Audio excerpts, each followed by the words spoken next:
It's the Dog Walk Chronicles.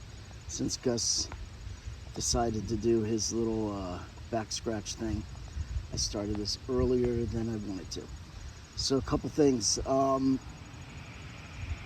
Today's first reading is from Thessalonians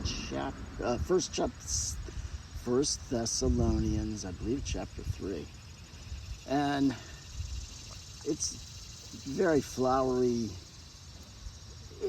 I don't know. Paul's saying that, I don't even know what Paul's saying. It's just I'm going to be honest, he's telling the people that he's taught them. I don't even know what he's saying. Sometimes when you're reading the Bible, it just seems like there's a lot of words to me, like in the greetings and things. Hello, Thessalonians, I long to be with you.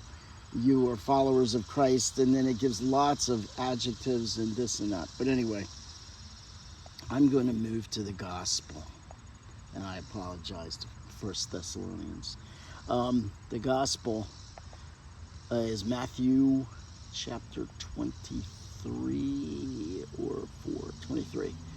And it's Jesus' parable about being ready.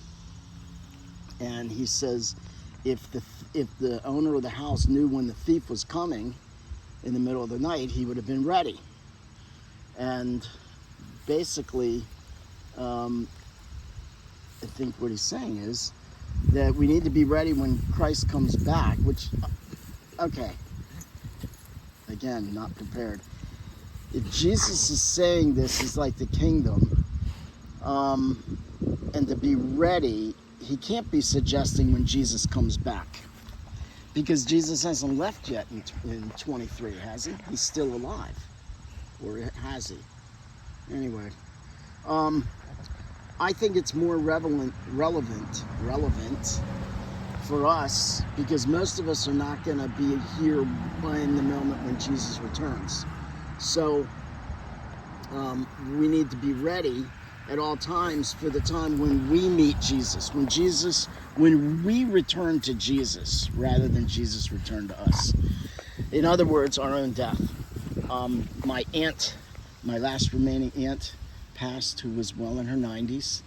I'm not going to name her name because I didn't ask anybody to. But anyway, I don't think it's wrong to say my aunt died.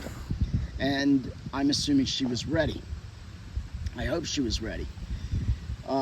If she wasn't completely ready, and most of us aren't, that's the reason we pray for people who've passed. Catholics, we pray for those people who are in purgatory. We all like to think we go straight to heaven when we die, and some of us do.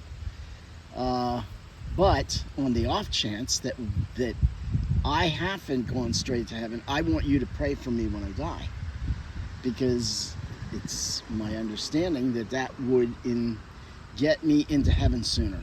So when someone passes, if they're not quite ready, we need to pray them into heaven, and they need to spend their time in purgatory. So we want that to be less, so they can be in the fullness with God. There's only one way out of purgatory, and that's into heaven. No one goes to purgatory and then to hell. So anyway, we need to be ready for that moment when we die. Gus, please, you're on camera. That's I think that's an important thing to get out of our gospel. Jesus will return, and we need to be ready for that day. But every one of us is going to have that day. We're all going to experience. Everyone won't be here when Jesus returns, but every one of us will be there when we return to Jesus. And he says, either welcome, good and faithful servant, or go where the people are wailing and the teeth are gnashing, which is also in the gospel. So be ready at all times. We never know when death comes. And as I've said before, always be walking towards Jesus, not away, because we never know when the thief is going to come in the middle of the night. And so we pray, and because of that, we pray for all of our loved ones. We pray for everyone who's died. but especially our loved ones.